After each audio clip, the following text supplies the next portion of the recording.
Australia saying, we're praying for you. And it was on News 24. Anyway, I carried on farming. It was a wonderful moment when Henry let me know we can stay on the farm.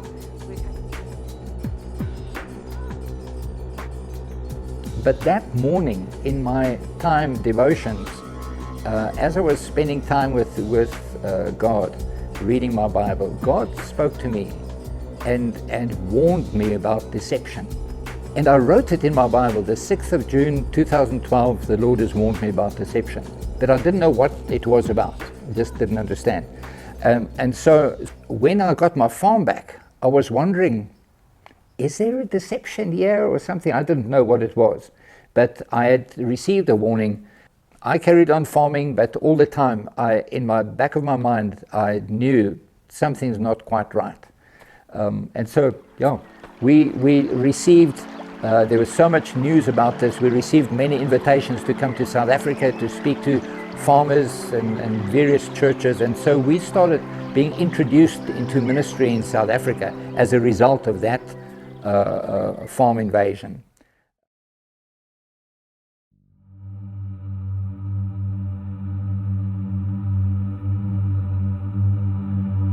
We should remember that in the early times, early 2000, when all the farmers were evicted and some 6,000 farmers lost their farms, all of that income, which was export income, was lost. And the Zimbabwe dollar, and with the corruption of the government, the Zimbabwe dollar started falling, and it fell seriously. Especially from the year 2004, it really crashed till the end of the year 2008. We were at one time paying $5 trillion for a loaf of bread. The currency was changed 3 times. First 3 zeros were taken off the currency, and a new currency was printed. And then 12 zeros were taken off the currency and a new currency was printed. And then 10 zeros were taken off the currency was reprinted. That's in a space of 4 years. During that time there was no food to be had. The farmers were evicted from their farms, no food was being produced, or very little food, should I say, was being produced. But at the same time, the people couldn't import food. The shops couldn't import because the currency was worth nothing. And so we were traveling to South Africa once every 6 weeks with a pickup, a truck and a trailer, and buying food for ourselves and for our workers, and for old people who couldn't do that. And the situation was very serious. If a white man walked in through the streets of the town or a city, you were surrounded by black people all the time, begging you for something to eat. It was so draining because you felt for them, and you could see these people had not eaten for 3, 4, 5 days. Sometimes they'd eaten once every 3 days. They were thin, they were starved, they were desperate. The whole country was desperate. And it was into that situation that with the farming, we try to help wherever we can to provide things. One of the things that the government said was there's no food for people, so we can't allow you to produce cattle food. So being a dairy farmer, you've got to have cattle food. So the only thing that I could do was wherever we could find some maize meal, which was the staple diet of the black people especially, we would try and get that, whether it was from South Africa or wherever. If we could get any maize meal, I would take the maize meal to the townships where most of the black people were staying. And in that township, there were a lot of Acacia siberiana thorn trees growing. And those thorn trees produce very large pods, and they're very nutritious pods, 14% protein, and it was good for cattle. Cattle could eat it. And so I would arrange with the mothers to get their children to go and collect those pods, and I would come and exchange the pods, 10 bags full of pods, and I would give them a bag of mealie meal. It was very emotional. Whenever I drove through, all these piles of pods were lying all over the place.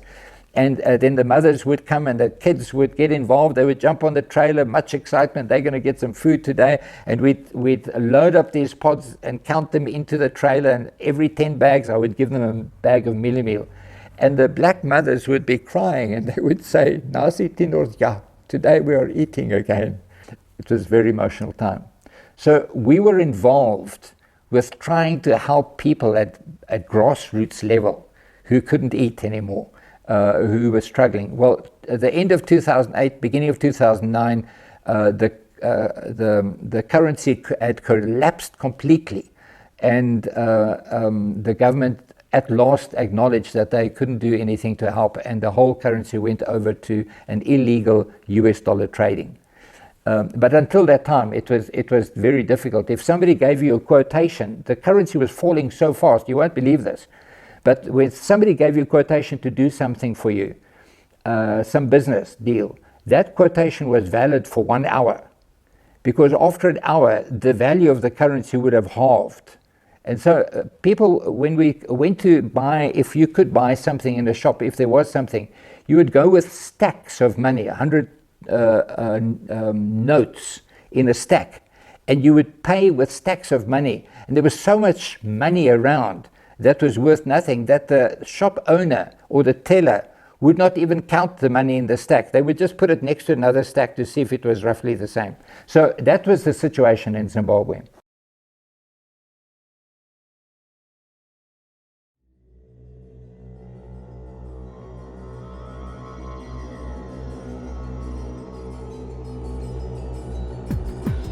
Getting back to, we're traveling to South Africa after we've got permission to carry on farming.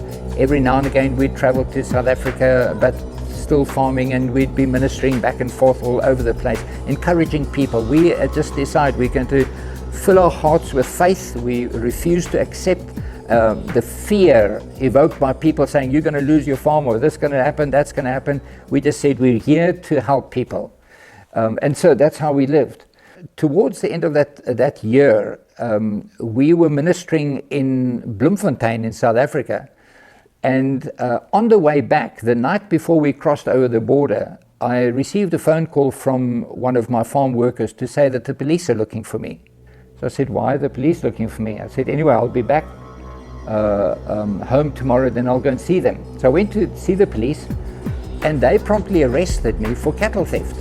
And what had happened there was 1.5 years before that, a stray animal, a little calf, had come onto my farm, and I didn't know whose it was. So I sent my workers to all the small-scale farmers, the black people that have a few cattle, around to ask them if it might be their calf. They all came and looked, and they said, no, it's not theirs. So I eventually went to the police and reported it in their stock record file as a stray animal. So the police are supposed to remove that animal within 3 months. So I looked after the animal. It was just among my animals. After 1 year, I went back to the police and said, you know, I still have this animal on my farm. We checked in the stock record file. It was still carefully written down there, this stray animal. So they said, don't worry, we'll come and fetch it. Now, what actually has to happen is, according to the law, is that animal must be sold on an auction sale, and then the money goes to the pound, and the farmer gets a portion of that money for these costs involved in looking after the animal. So after another 6 months, so that's 1.5 years' time, I had a few cattle that I wanted to sell on the auction, and this was just before my trip to Bloemfontein to go and minister. And I decided, well, I know what the law says, so let me take this animal, sell it, and then take the money to the police or to the pound, and you know, then the thing is done, because it doesn't say specifically that the police have to sell it. It just says the animal must be sold. So I sold the animal, and I took the receipt and the money to the police, and I said, this is that animal, look here, it's written, animal reported as a stray animal. This is for that animal, I've sold it now, here's the money, here's the receipt. Well, they arrested me for stock theft. Now, stock theft in Zimbabwe is a Class A criminal offense. It's equivalent to rape and murder. It's a lifelong sentence. And they were going to put me in jail. I asked if I could just phone my wife, and I phoned her and said, darling, please come in straight away. I need you in the police station. She can tell her story just now. I remember it very clearly. It's one of those things that is it's etched into your memory. He phoned me, and I could hear from the urgency in his voice that this was desperate. He was desperate. He said to me, I need you, can you come straight away? I knew where he was, and so I just grabbed my car keys and rushed into town. And when I arrived there, he'd been arrested, he was handcuffed. I tried to approach him to give him a hug, and I was just told, you can't touch him, he's a criminal. And I was absolutely shocked that they had in their minds already decided that he was a criminal, although he wasn't. I mean, we were totally innocent.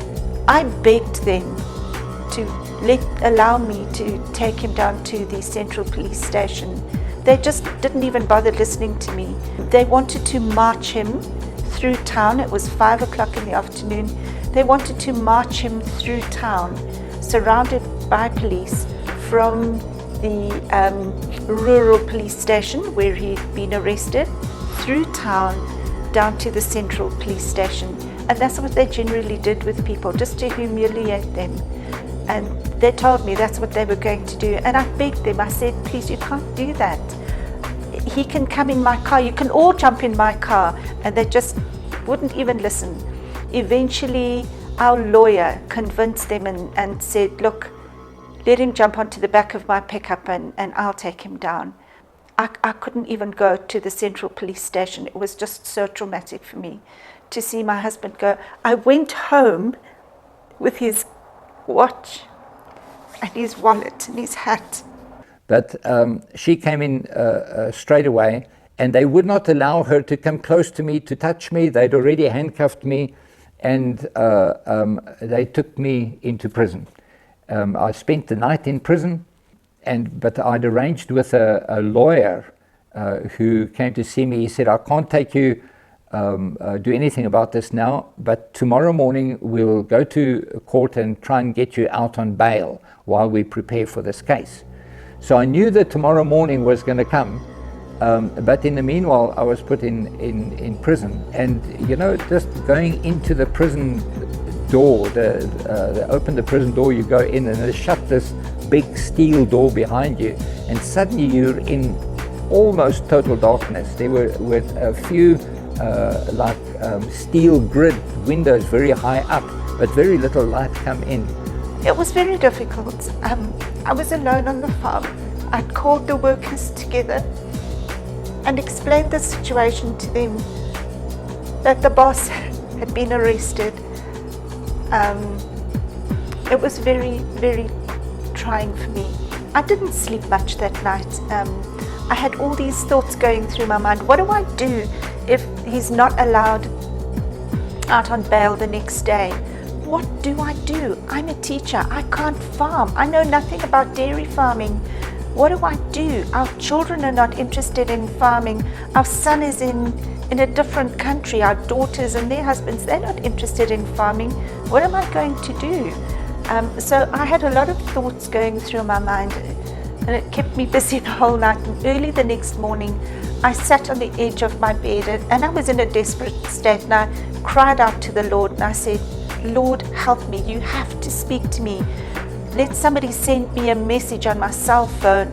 Speak to me. I need to have something to hang on to. And I decided to have a quiet time. And at that stage, I was reading through the Psalms. And the reading for that day was Psalm 37.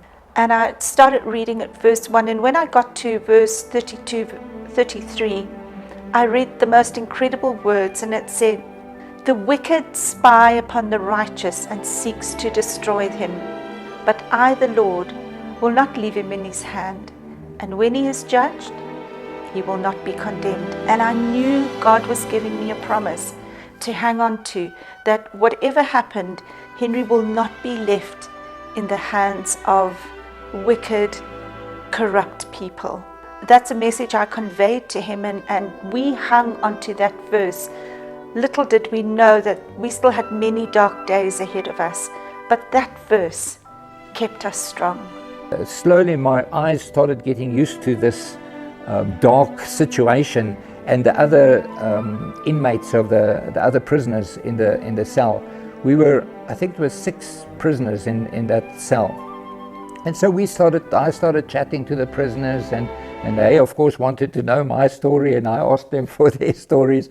And so we chatted like friends. I mean, we were on the same level, all in prison, you know. And then I found things out that I had not realized. And that is, several of those prisoners had no idea why they were in prison. Well, when Henry was in prison, I knew that it was only going to be God who could get him out of there, because many people have been imprisoned without just cause, without anything. They were just arrested and put in prison.